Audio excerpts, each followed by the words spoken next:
အားလုံးပဲမင်္ဂလာပါအန်ဒီဟာဝူဒီနဲ့အတူခေါင်ဝိုင်းစခန်းကိုသွားဖို့ပြင်ဆင်နေပေမဲ့ဝူဒီနဲ့ဘတ်စတိုနဲ့ကစားနေတော့ဝူဒီရဲ့လက်မောင်းကိုမတော်တဆဆုပ်လဲသွားစေခဲ့တယ်အန်ဒီရဲ့အမေကဝူဒီကိုစင်ပေါ်တင်လိုက်ပြီးနောက်တနေ့မှာအန်ဒီကသူ့ကိုမပါဘဲထွက်သွားခဲ့တယ်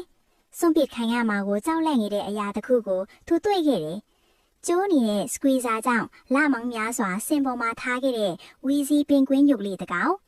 အန်ဒီရဲ့အမေကဝီဇီကိုခြံထဲမှာရောင်းဖို့ထည့်လိုက်တဲ့အခါဝူဒီကသူ့ကိုကဲတင်ပြီးမဲ့ကြော်ညော်တစ်ခုကနေလောဘကြီးတဲ့အယုတ်ဆူဆောင်တို့တယောက်ကခိုးယူသွားခဲ့တယ်။အန်ဒီရဲ့အယုတ်တွေကတခိုးကို Els Twyborn Bus ရဲ့ပိုင်ရှင် El McGuigan အဖြစ်ဖို့ထုတ်ခဲ့တယ်။လိုက်တီယာဟာ Mr. Potato Head ခွေးလေးနဲ့ Rex တို့ဒီ El ရဲ့တိုက်ခန်းတွေဝူဒီကိုကဲတင်ရန်ထွက်ခွာသွားကြတယ်။ဝူဒီဒီထံဘိုးတိုင်90ခုနှစ်များက Woody's Roundup အမည်ရှိရုပ်တရက်ရုပ်ပြပွဲကိုအခြေခံကြောင်းနဲ့ Jesse, Bullseye နဲ့ Stinky Pete တပ်သူရှာဖွေရေးသမားတို့နဲ့အတူတိုဂျိုမို့တွင်ဂျပန်နိုင်ငံရှိအယုပြတိုက်ကိုရောင်းချခိုင်းဟမ်းပြီဆိုတာကိုသိရှိခဲ့ရတယ်။အခြားသူများကအန်ဒီထံပြန်ပေးရန်ရည်ရွယ်ချက်တွေအထည်ထဲမှာသူ့အပေါ်စိတ်လှုပ်ရှားနေကြတယ်။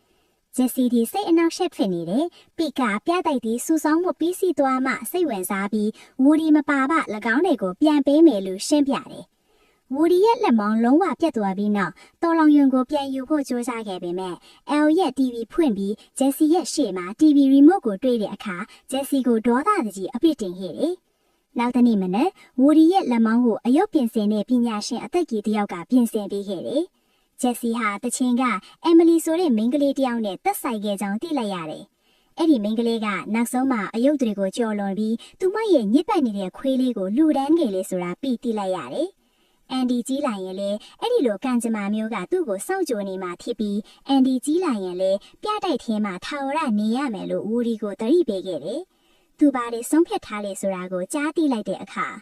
တစ်ချိန်တည်းမှာပဲဂျပန်ကိုသွားရင်ဘတ်နဲ့အခြားအယုတ်တွေက El ရဲ့ Twyborn ကိုရောက်သွားပြီးဝူဒီရှာနေတော့သူကသူ့ကိုတခြား version တစ်ခုကထောင်ချလိုက်တယ်။ Bus ကအစာကတ် Ranger တယောက်လို့ယုံကြည်တဲ့ Utility Belt Bus ကသူ့ကို Andy ရဲ့ Bus လို့အထင်မှားနေတဲ့အခြားအယုတ်တွေနဲ့ပူးပေါင်းလိုက်တယ်။ El ရဲ့အစီအစဉ်ကိုတည်သွားတဲ့အခါ Andy ရဲ့ Bus ကထွက်ပြေးပြီးသူတို့ကိုလိုက်ရှာတယ်။မတော်တဆ Emperor Zack အယုတ်ကလွတ်သွားပြီး Woody Bus တွေ့တဲ့အခါသူ့ကိုဖျက်ဆီးရဲ့အဖြစ်လိုက်သွားတယ်။ Woody Bus ကသူတို့နဲ့ပြန်ပူးပေါင်းပြီး Andy ရဲ့ Bus ဖြစ်ကြောင်းတက်တည်ပြတယ်။ဒါပေမဲ့သူဘာတွေလုပ်ခဲ့တာလဲ။အိမ်ပြန်ကိုငငင်းဆင်နေတဲ့ Andy ရဲ့အယုတ်တွေစိတ်ပျက်စရာကောလာဟလွတ်တွေထွက်လာခဲ့တယ်။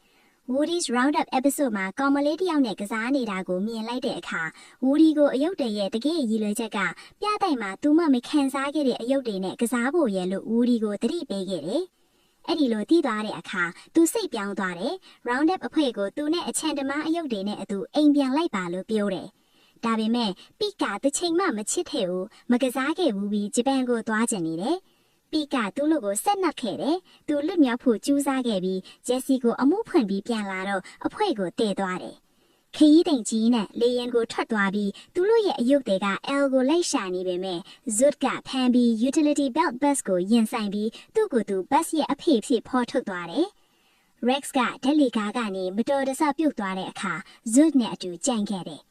ဂျင်ခွေးအယုတ်၃ယုတ်နဲ့အတူအန်ဒီရဲ့အယုတ်တွေကပီဇာပလန်ရဲ့ပို့ဆောင်ရေးထွက်ကားတစ်စီးကိုခိုးယူပြီးလေရင်ကိုလိုက်သွားကြတယ်။အဲ့ဒီမှာသူတို့ကခရီးသည်ကြီး handling system တွေကိုခိုးဝင်ခဲ့ပြီး El ရဲ့ခရီးသည်ကြီးကအနံစောထွင်နေရာကိုတွေ့ကြတယ်။ပီကဝူဒီရဲ့လက်ကိုဆွဲဖြတ်လိုက်တယ်။အန်ဒီရဲ့အယုတ်တွေကဝူဒီကိုမိန်းကလေးငယ်တွေလိုဆက်ဆံလော်ရတယ်။ကျောက်ပုတ်အိတ်ကိုအဖြစ်ပေးရန်သူတို့ကကြီးစံတွေကိုလွှတ်လိုက်ပြီးမြဲဂျက်စီကဂျပန်ကိုဥဆောင်တဲ့လေယာဉ်ပေါ်မှာရောက်နေတယ်။ဘတ်နဲ့ကြီးစံတွေရဲ့အကူအညီနဲ့ရောက်လာခဲ့တယ်။ဝူဒီကဂျက်စီနဲ့အယုတ်တွေကိုလွှတ်လိုက်တဲ့အခါအန်ဒီကစခန်းကနေပြန်ရောက်လာပြီးဂျက်စီကြီးစံနဲ့ဂျင်ခွီးတွေကိုသူ့ရဲ့အယုတ်သစ်တွေအဖြစ်လက်ခံလိုက်တယ်။